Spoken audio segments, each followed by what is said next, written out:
Hey everyone, I'm just going to jump right into this video. For this drawing, I wanted to try some new coloring and style techniques, and I also wanted to play around with the colors so that they contrast the usual palettes that I use.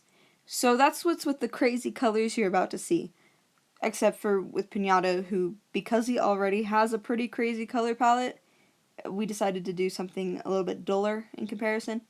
Anyway, it's all about contrast with this drawing.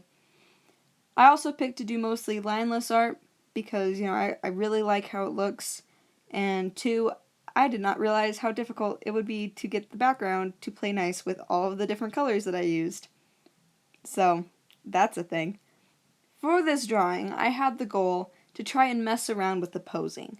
That's why Brew is standing with his back facing the camera, Roxanne's got a profile view going on, and Pen is sitting on my shoulder.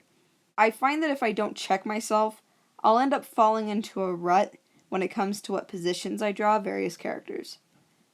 There are certain poses that are easier for me. I think every artist kind of knows that that's true. There's like one or two poses that you can do flawlessly because you practice them all the time. So, anyway, my goal is to push myself with this drawing. It was to force myself to practice new poses. And by pushing myself to try poses that were more complicated, I can start to adjust myself so that the new poses start to come just as easily as the old ones. Practice, people. Doesn't matter how good or bad, you gotta practice.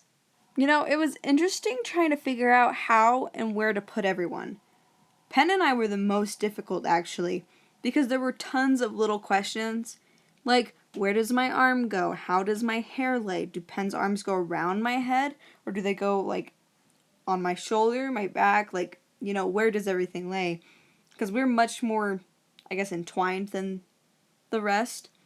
Anyway, there were a lot of little challenges to deal with between posing, color usage, background.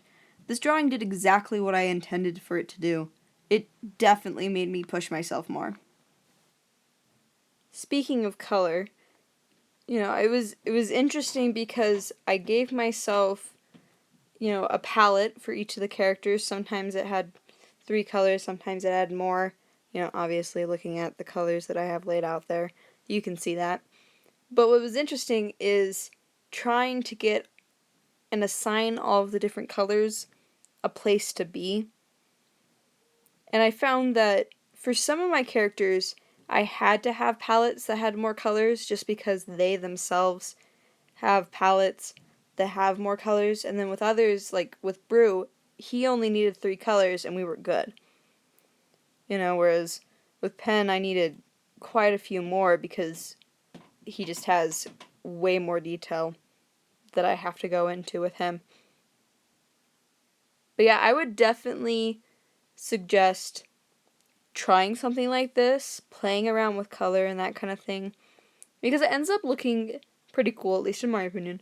It ends up looking pretty cool, and it's fun to just kind of doing that problem-solving, critical thinking type element that it has, because you really do have to figure out where does the color go, where will this be, where will this lay, how does this look next to the color that I'm using it with, that kind of thing. So try it. Well, I think I might do something like this again. I'll probably switch up the palettes so they'll be different than this time. Maybe I'll try a style switch up too. I didn't want to change the overall style too much because I thought that might be confusing. But seeing as this drawing went pretty well, maybe I'll push myself to do that next time.